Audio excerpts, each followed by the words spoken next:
Olá, eu sou Denise Bueno, estou aqui com mais um vídeo da série Portas Abertas do IRB Brasil Re. Hoje a gente está aqui com o Cássio novamente e nós vamos desmistificar o que é esse segurez todo, o que é resseguro, o que é preço de subscrição, o que é índice combinado, e conto com o Cássio para responder todas essas perguntas. Tudo bom, Cássio? Tudo bem, Prazer em Denise. estar aqui de novo com você. Agora, Cássio, vamos dar um outro tom aqui na nossa conversa, né? Vamos tirar um pouco desse segurez, né? Vamos contar para as pessoas, assim, no preto e no branco, simplificando o assunto. O que é resseguro? É uma boa pergunta. Resseguro é seguro do seguro. Então, resseguro é o seguro do seguro, não é? Quer dizer o seguinte, uma seguradora toma um risco, não é? E não pode porque não tem capacidade financeira, ou porque se o risco ocorrer, se o sinistro ocorrer, pode criar um dano no patrimônio da empresa, ou por várias outras razões, não é? Mas basicamente a razão é econômica financeira. Então ela pega um pedaço desse risco e deixa no seu balanço e repassa a parte que ela não deseja reter para uma resseguradora. Então a resseguradora faz o seguro do seguro que uma seguradora fez. Então digamos, uma grande empresa nacional, não é? Só para dar um nome, a Petrobras, não é? Faz um seguro com uma seguradora, não é? E geralmente ela utiliza um corretor de seguros para assessorá-la, não é? Nessa negociação com a seguradora. A seguradora toma o risco da Petrobras, não é? Digamos, de uma plataforma de petróleo. Uma plataforma de petróleo vale milhões de dólares. Aí a seguradora, o que ela faz? Ela olha e fala, deste risco que eu acabei de tomar, não é? Quanto que eu quero manter comigo? Digamos, ela diz, eu quero manter comigo 20%. Então ela transfere para uma resseguradora 80% do risco, não é? E 80% do prêmio recebido, 80% do valor que ela recebeu da Petrobras como pagamento por aquele seguro, não é? Então, o resseguro nada mais é do que o seguro do seguro. Os nossos clientes, então, na verdade, são as seguradoras. E os clientes das seguradoras são os tomadores do seguro, não é? É uma fábrica, uma pessoa física, enfim, uma empresa comercial, não é? Catástrofes, né? Entendi. E aí é interessante, na área de catástrofe, geralmente é um negócio de resseguro mesmo, porque geralmente as seguradoras tomam risco de catástrofe, não é? Que é a possibilidade de acontecer um desastre natural, a possibilidade de acontecer um evento, por exemplo, um avião que cai, dentro do avião tem 200 pessoas, não é? Por balanço de uma seguradora pode ser muito, muito, muito pesado isso, não é? Então o que a seguradora faz é ressegurar, não é? Esses riscos, ou quer seja de catástrofes naturais ou catástrofes feitas pelo homem, que a gente fala assim, não é? Então, a resseguradora ela tem que ter um grande balanço, como eu disse antes, com 244%, 245% de solvência para absorver riscos dessa natureza. Mas mesmo o IRB contrata resseguro?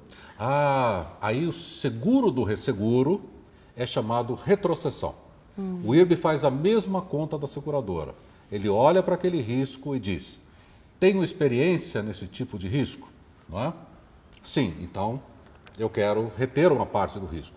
Posso reter 100% do risco que foi me passado ou é conveniente, para não colocar o patrimônio da resseguradora em risco, repassar um pedaço desse risco que eu recebi? Se a resposta for sim, o IRB faz um seguro do resseguro. E o seguro do resseguro é chamado retrocessão. E a retrocessionária, que também é uma resseguradora, recebe esse risco, não é? E faz a mesma conta. Então, teoricamente, é como se fosse pequenos copinhos que vão se enchendo, não é? Daquele risco, dependendo do tamanho e da exposição do mesmo. Tem uma pergunta também interessante, porque para você aceitar um risco de uma seguradora, o que você recebe dela em dinheiro? Como chama isso? Nós chamamos isso de prêmio. Prêmio não é um prêmio. Tecnicamente seria prêmio pelo risco que eu estou tomando, né? Parece a coisa do mercado de opções, né? Exatamente. Mas, na verdade, o prêmio emitido de uma seguradora equivale ao faturamento de uma empresa comercial ou industrial. Então, como a gente fala, prêmio emitido, tradução, faturamento. Entendi. E como que vocês calculam o percentual do prêmio que vai ser repassado para cada um nessa divisão toda de riscos? Ah, tá. Do prêmio que nós recebemos, nós temos sempre que fazer uma conta, não é? Vou imaginar que eu recebi R$ 1.200 de prêmio para seguro de uma fábrica, né? E vamos imaginar também que a apólice é de 12 meses. Então eu tenho que pegar, dividir o valor do faturamento, ou seja, do prêmio emitido, o valor do faturamento, pelo número de meses, não é? Que aquela apólice que foi emitida, ou aquele contrato, vai cobrir. Então, se o contrato é de 12 meses, é simples, eu vou pegar 1.200, dividir por 12 e vou alocar no mês, no primeiro mês, 100 unidades monetárias. No segundo mês, mais 100 unidades monetárias. Então, para os lucros e perdas da companhia, mês a mês vai 1/12, nesse caso, não é? Do prêmio que foi emitido, ou seja, do faturamento feito no mês, não é? 1/12 é alocado ao mês ao longo do contrato. Então, se você imaginar que todos os meses nós estamos recebendo muitos contratos, essa conta é feita todo mês. E isso é que se chama de prêmio ganho. É aquilo, o que de fato significa o prêmio ganho? É a parte do prêmio, ou a parte do faturamento, que eu aloco para o mês em que o risco está correndo, não é? Mês a mês, o que a gente chama de acordo com o regime de competência contábil. E aí tem uma outra palavra, né? Porque enquanto não acontece o sinistro, você vai computando isso como lucro, né? Então, explica pra gente, o que é o sinistro? O sinistro. Bom, a gente sabe, todo mundo aqui é sinistro. Quando eu comecei como office boy em seguradora, hoje seria bullying. Naquela época era uma prática, só que eu só soube depois, não é? Me mandaram ir buscar a régua de medir sinistros no departamento. Bullying. Aí fui no departamento buscar a régua de medir sinistros, eu era office boy, tinha 14 anos. Mandaram para outro departamento, não está comigo, está com fulano, você vai lá. E eu andei o prédio todo atrás da régua de medir sinistros, né? Sinistros nada mais é do que o risco que ocorre. O acidente, então, né? Eu tenho a possibilidade de ocorrer um risco. Eu faço o seguro, por exemplo, de um carro. O seguro é contra a colisão. Se eu bati o carro, o risco ocorreu. Se o risco ocorreu, o nome que se dá para isso é sinistros. Abre lá um sinistro. Abrir um sinistro significa reconhecer que existe um evento potencialmente coberto pelo contrato de seguros, né? E a soma de todos os sinistros que ocorrem no período a gente chama de despesa de sinistros. E aí vem uma outra palavra importante na atividade, que é índice de sinistralidade. O que é índice de sinistralidade? É a despesa de sinistros que ocorreu em um determinado mês, não é? Dividido pelo faturamento de competência daquele mês, que é o prêmio ganho, não é? Ou seja, a divisão entre a despesa de sinistros e o faturamento alocado, ou, que é a mesma coisa, o prêmio ganho, é exatamente o índice de sinistro. Esse é um índice bom para ficar atento, né? Os índices de sinistro, geralmente, eles são grandes na atividade, não é? Ou seja, e tem que ser, porque senão a seguradora ou a resseguradora estaria ganhando milhões, bilhões, não é? Sem correr risco. Então, por exemplo, um índice normal de sinistros na indústria de seguros, principalmente na área que a gente opera, que é property, agrícola, não é? Num período razoável, é algo que vai entre 65% a 75%, é algo por aí. Agora, para manter esse nível de sinistralidade num nível que traga lucro para os acionistas, você tem que ter uma subscrição, um underwriting bom. O que significa isso? Underwriting. Underwriting é subscrição do risco. Mas, na verdade, eu acho que fica mais fácil explicar assim. Resultado de subscrição ou resultado de underwriting é aquilo que a gente chama na atividade comercial de margem. Não é? Qual é a margem do negócio? Eu pego o faturamento, tiro as despesas de sinistros, tiro os gastos comerciais, que são as comissões que são pagas, não é? Quando existe um corretor, enfim.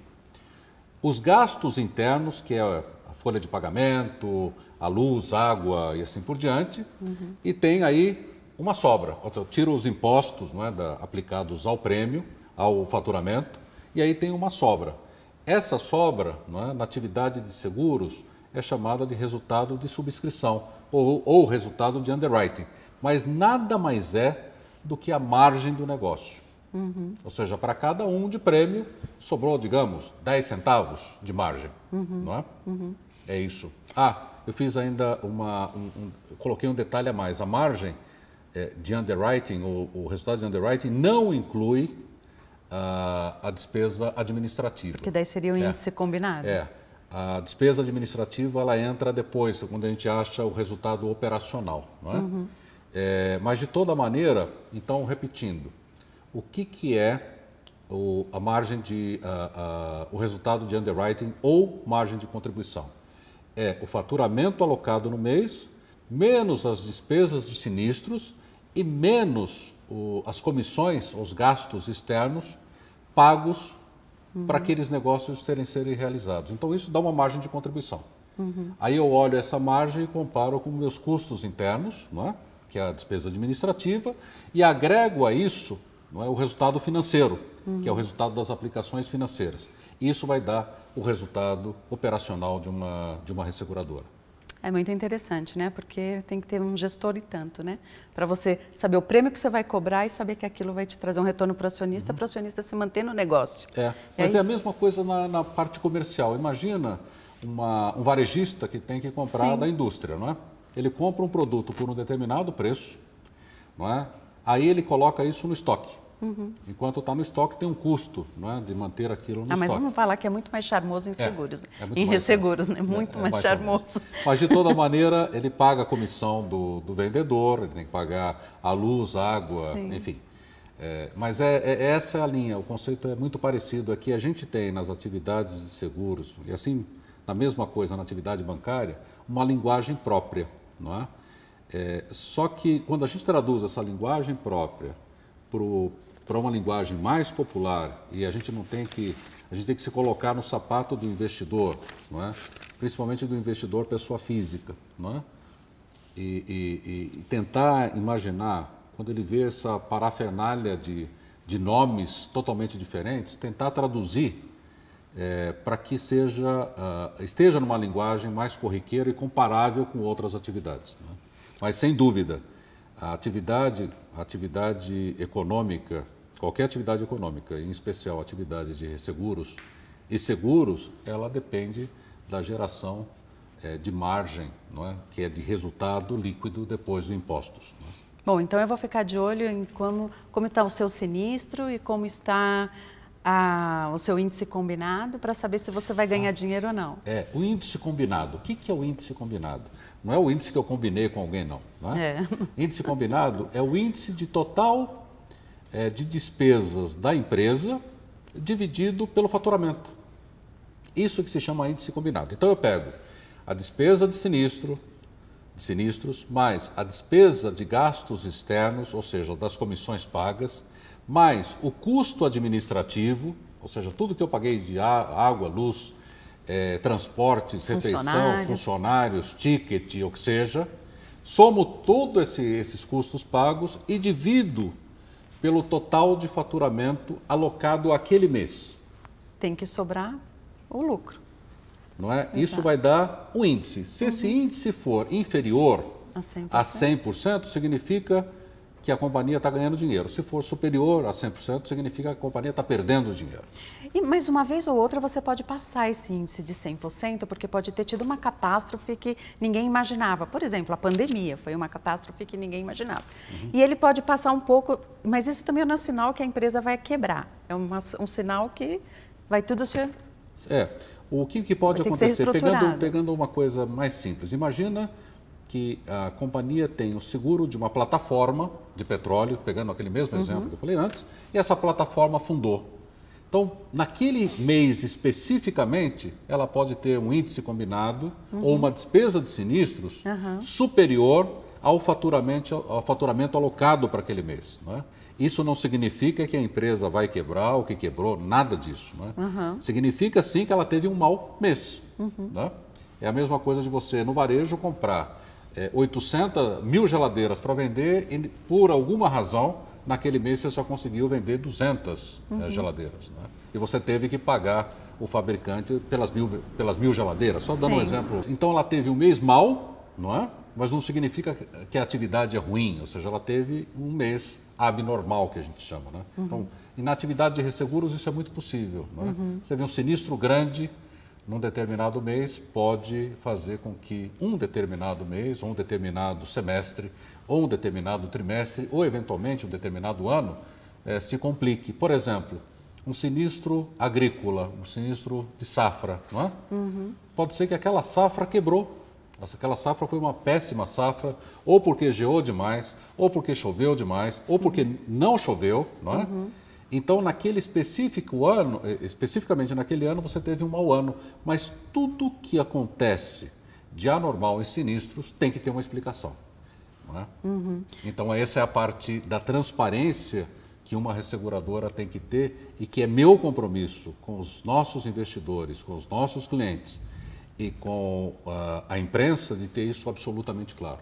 É por isso que sempre quando acontece uma catástrofe, vamos supor, como a Torres Gêmeas, todo mundo fica de olho no que as resseguradoras vão explicar para que as ações delas não caiam, né? E sempre precisa ter essa transparência que você está tendo aqui de contar tudo.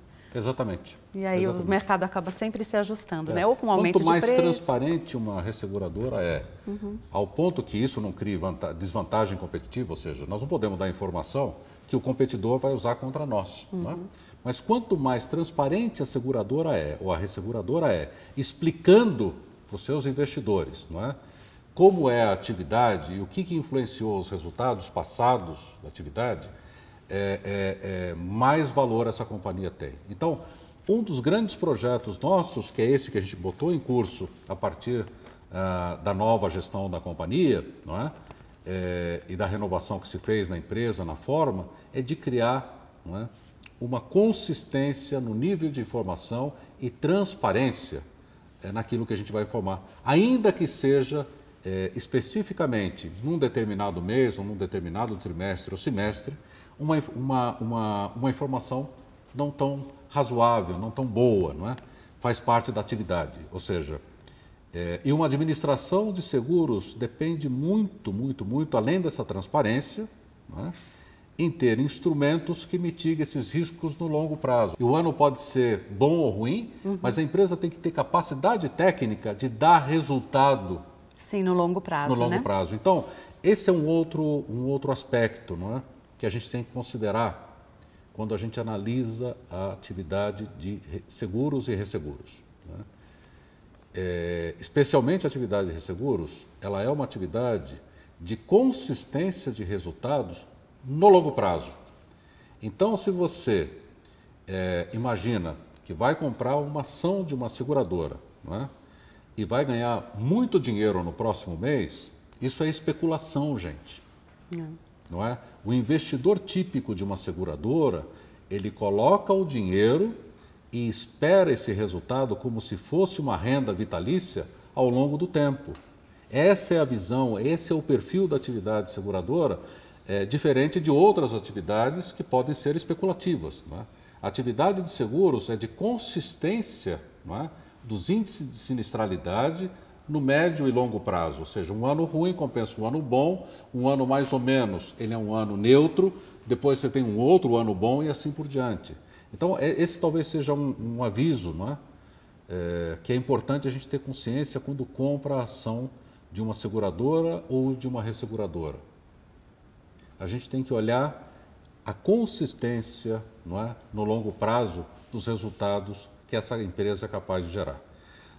Naturalmente, no caso específico do IRB, a gente veio de um semestre onde foram feitos ajustes na forma de reportar e tivemos os casos que é de conhecimento público. Então, o nosso momento, exatamente agora, é de recuperar, não é, essa imagem que se perdeu por razões óbvias, não é, e mostrar que a companhia é uma companhia séria, é uma companhia que tem um baita patrimônio, não é? É uma companhia que tem uma baita reserva técnica, que tem uma solvência invejável e, mais do que isso, que tem vantagens competitivas, como dito na parte anterior, muito sólidas e que isto vale, o valor de uma companhia está nas vantagens competitivas que ela tem, porque é a capacidade dela de gerar resultados no longo prazo, não é? A gente costuma dizer que o passado é sunk. Sunk em inglês significa já foi. A gente tem que olhar para o futuro, não é? E olhando para o futuro, não é? O que a gente vê é que temos no IRB uma companhia muito sólida, muito capaz e com experiência para gerar bons resultados e consistentes resultados e com transparência que o mercado necessita e demanda de forma adequada. E vale lembrar que o IRB é o único ressegurador que está listado na Bolsa do Brasil.